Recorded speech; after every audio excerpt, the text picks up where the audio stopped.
Welcome to the Goodwood Revival 2024, where I'm here for my 25th year. I remember back in 1999 when all the stands were over the road on the grass and the weather was just as bad as it's been this year. Let's go and take a look around.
So here we are in the paddock, and I've stumbled across this DB3S 62 EMU. This is the car that my dad helped run at Le Mans in 1958 when they came second to Phil Hill and Olivier Gendebien. My dad knew Peter and Graham Whitehead well, and the night before they were due to leave for Le Mans, the manager at the time had a heart attack, so they called my dad and asked him if he would step in at age 18 as manager, which he did. The car achieved second place, as I said, and because the ACO was so impressed, they gave my dad a book at the prize giving, and my dad was sat next to Peter Collins and Mike Hawthorne. So it's really great to see what is part of the Horton family history.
I'm here in front of three 250F Maseratis.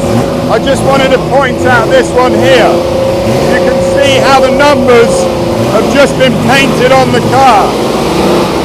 And in the 50s, that's how they used to do it. So it's really nice to see that someone's doing that.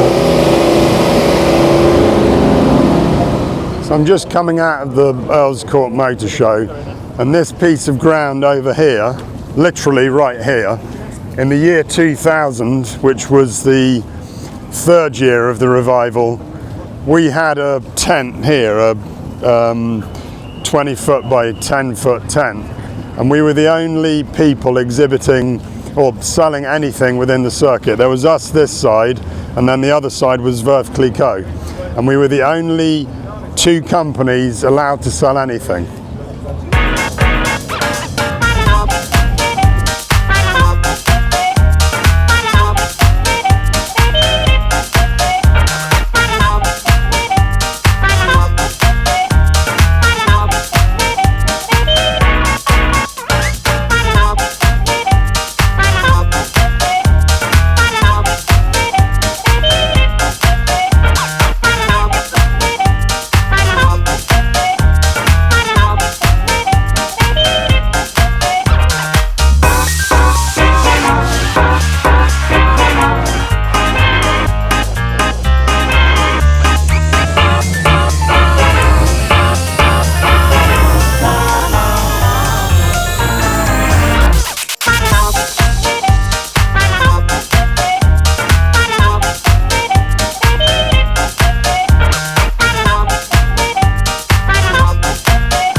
So I'm here with Jason Barlow, who is a motoring journalist and has been for many, many years. 31 years, pal.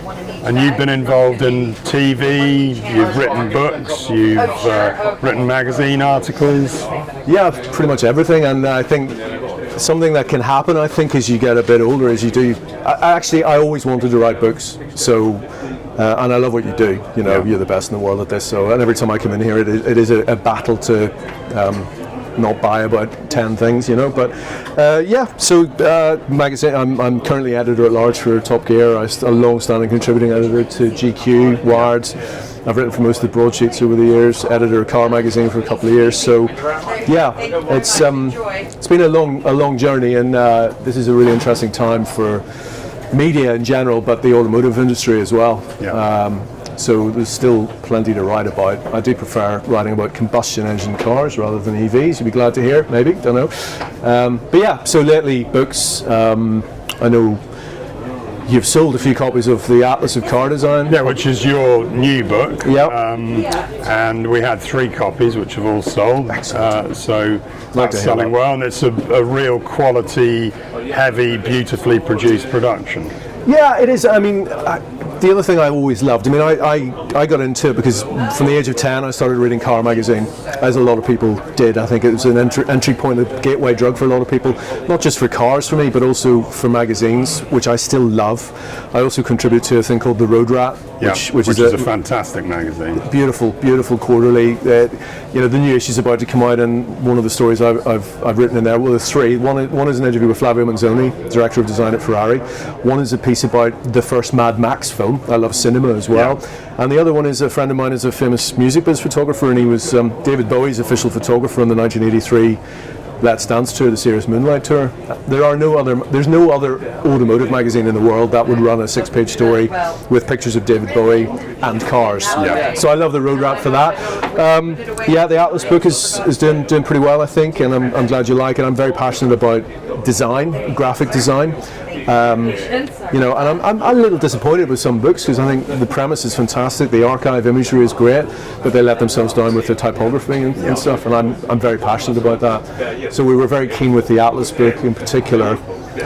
We did a lot of work. There were 2 full-time picture editors on it. I approved, I think, virtually every image in there, and I was hugely passionate that to be honest, I should probably not say this, as an author, that's a book you can enjoy even if you don't read a single word in it, because the images, it's chronological, it's geographical as well, it's an atlas, but it tells the story of the automobile from 1886 to the current day. You know, it's a social history as well as a bunch of pictures of cars. And you mentioned that you were a film buff. Your book prior to this was a book on James Bond cars. Yeah, I was very lucky. I got to know the communications director at Eon Productions that obviously owns the rights to James Bond.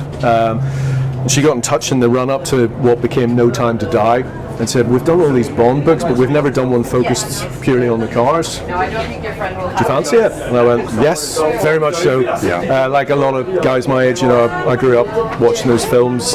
I am, you know, my sweet spot is whenever whether it's music, films or cars, when they converge, it's when I'm at my happiest. So, and it was an officially owned production. It's got the 007 gun barrel logo on the spine, which is just a lovely thing to have. And I had full access to their archive, and there were a lot of images in there that had either been very rarely published or had never seen the light of day. You know, and you imagine going into the Eon and Bond archive and just opening up, in the case of Dr. No and From Russia with Love, boxes of these prints and sheets of the whatever, I can't remember what they call them. Anyway, just holding them all up and going, okay, there's a car in that one, car in that one. It was a dream come true. I think it's done all right, that book. I don't know. Do you sell it? We've sold lots of it, but it must have sold in the high thousands. Oh, I'd like to think so. Yeah, and also it's one that'll, and I certainly know there's a French edition and a German edition, which is great. And of course, every time a new Bond film comes out, we'll update it. That would certainly be my ambition. But I think, the thing I was most happy with that was just being able to run pictures that hadn't been seen before. Like call sheets and storyboards and all sorts of stuff. Exactly. One of your claims to fame, you were at one time a Top Gear presenter. Yeah, quite a long time ago. So that was from what year to what year? Well, even my mum doesn't remember me presenting Top Gear, so long ago. 2000, September 2000 until mid to late 2002, I think. Yeah, it was the last of the old Top Gears, it's known, whenever it was still, I guess, it used to be called the magazine format. That might become fashionable again in television land, who knows. But the last run before Clarkson was doing a deal behind the scenes and they brought it back and the rest is history. But yeah, I did 55 episodes. I remember you doing it. Do you? But you're a man of a certain age, aren't you? And what was the... Although it's all on YouTube, Yeah. It's quite funny. Yeah. And what's the future of Top Gear? Is it finished forever, or will it be back? Well, I think the important thing to point out about Top Gear is it's not just a television show. It's a whole universe. I was going to say ecosystem, but it's even bigger than that. So there's a magazine which is very successful, multiple editions around the world, hugely successful website, lots of stuff on the YouTube, which I'm doing some presenting on that as well. Obviously, all over social media. So it's still massive. Far and away the biggest automotive media brand out there, I think. As the TV show, it's on indefinite pause, I think, hiatus. Maybe it'll come back. But, the bigger picture is with television, it's obviously still a huge brand. But linear TV is kind of gone, it's all streaming, so I don't know if there's some scope on streamers or something, We'll see. I would imagine something will return. Well, thanks for your time. My pleasure. Thanks for doing this. No problem. Remember that you can get Jason's new book, which is available, and I think has been nominated or has been put up for an award in the Royal Automobile Well, Club I don't know about that, Ben. It's certainly been entered for. I mean, I'll keep my fingers crossed. I think with that book, The Atlas of Car Design, it was your area of specialism. I'm fascinated by the number of books, the level of detail the granular detail that people go into and get like 500-page books out of. And I admire it greatly, and in many cases it's a lifetime's work for people. And as you know, the business supports lots of little boutique publishers, and I think that's wonderful, absolutely wonderful. The Faden book, The Atlas of Car Design, is a more... I always fondly imagine... I was in New York a couple of years ago in the gift shop, and I was looking through some Faden architecture books, and I thought, my car design book will probably end up here. And I kind of like to think people who maybe they've gone to see an exhibition or something, and they have a sort of interest in cars, but maybe wouldn't buy a car book. This one's for them as much as it is other people. So, well, stay dry this afternoon. Yeah, thank you. It's lovely out there, isn't it? Cheers. Thanks a lot.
So I'm here on the stand with Neil Smith, the author of On the Prowl, which, as you saw in another video, we had taken delivery of in Monterey during Car Week. I was actually in my office in Monterey, and we opened the first box together. Yes, it was very exciting because it's my first book. So to hold that book in my hand was a surreal experience. I mean, you were there. You saw like what my face was when I pulled it out of the box and started looking through it. Yeah. So what is your history with the Tom Walkinshaw Jaguars?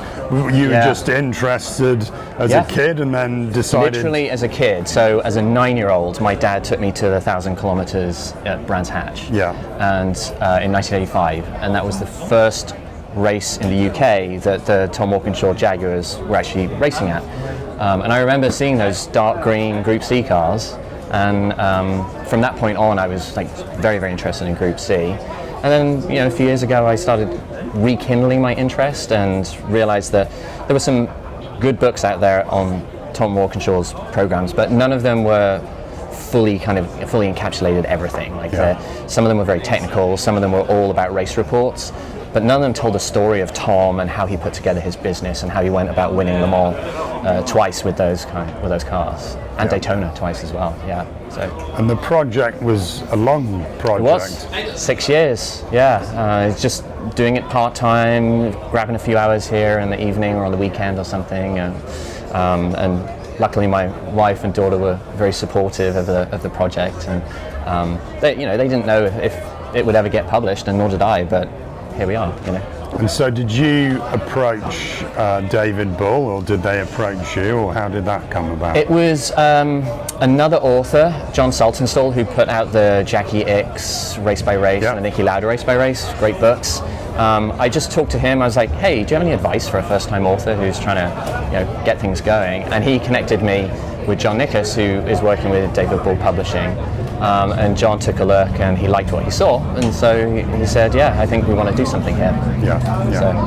And it's this book and the new Porsche book from David Bull are the first books back from them for many years. I mean, there's such a great publisher with a long history of putting together really beautiful books, like quality paper, quality binding and everything, and they're trying to get back and start bringing out more new books, and to be honest, I was honored that they wanted my book to be part of the relaunch, and it's great that that's here, and now we have Randy Leffingwell's Porsche book as well, which is a beautiful book too. So we're as I said in the other video, we're the European suppliers of David Bull Publishing, and the books actually arrived late on Wednesday evening, just before I came down here. I was due to leave at 5 o'clock and they arrived at 4:45, so it was It was a close run thing, but so we're here with you. You're signing every day on the stand, meeting clients and enthusiasts. Lots of enthusiasts. What's your experience been of being here signing with us? Well, I mean, it's the first time I've been at Goodwood, so I've really enjoyed being at Goodwood, but also seeing the revival, because it's an amazing experience, and people really go to town and dressing up, and so to be part of that as someone who's adding to motorsport history has been kind of humbling, to be honest. It's been great. And we're heading home from here on Monday morning, and the book will be live on our site for the first time on Tuesday morning. So we look forward to orders flooding in. We're going to have a number of copies signed by you, so we can offer signed copies. I've been busy with the pen and will continue to be busy with the pen. So thank you for spending the time with us. Absolutely. And pleasure to see you over in the UK. And good luck for the future. Thank you. It's been great. Cheers. Right.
a load of copies for us at the BRDC. Excuse me, who is the Horton behind Horton's books? That's me.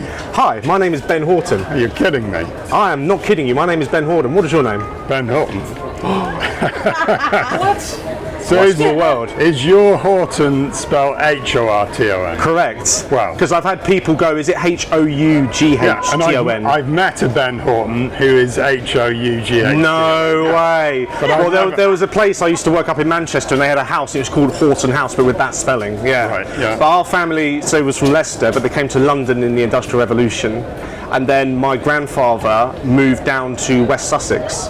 Because he was originally from the Arsenal kind of area, essentially, and he married my grandmother, and they moved down.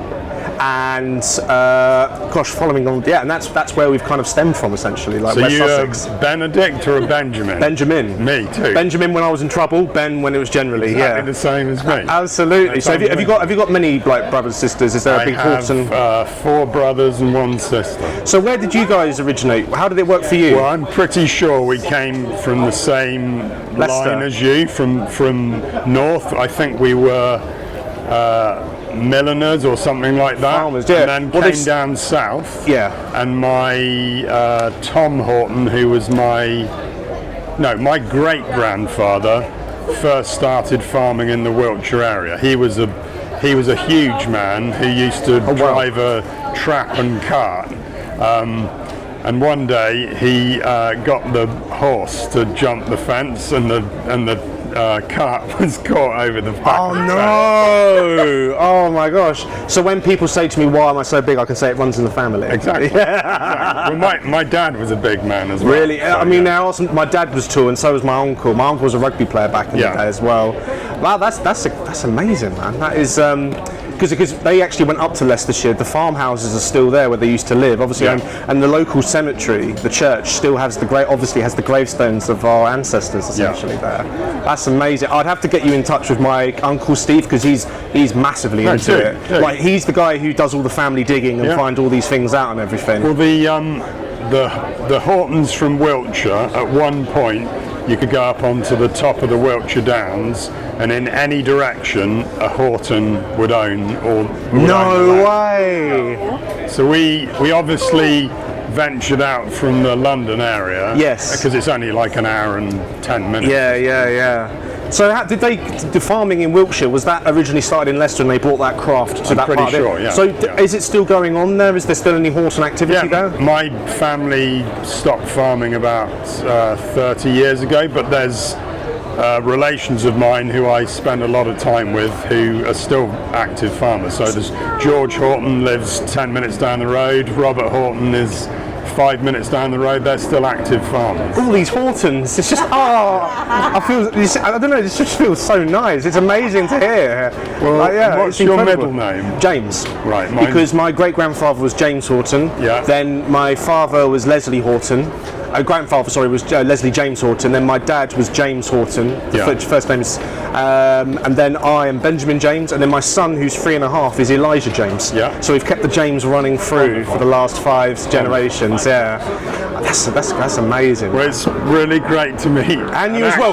All right. Well, we need to get contact details. Yeah. We need to get a Christmas card system coming in place. Family reunion. Yeah. Maybe at Easter. Maybe around summer. Yeah, sorted. So what's your birthday out of Birthday, interest? 15th of April, 1991. All right. What's yours? I'm born in 75. Oh, so, yeah. way out, mate. Yeah. But good to see you. Good to see you as well, man. Keep All in the touch. best. Cheers. Oh, wicked, guys. Thank you so much. Let me get your email address. Yeah, do you know what? Let me take your deets, and I'll tell you what, if you don't mind, I'll There you go. You can show it. So it's goodbye from the Revival 2024. Thanks for joining us. Remember to like and subscribe to the channel, and we'll see you next week at the Beaulieu Auto Jumble.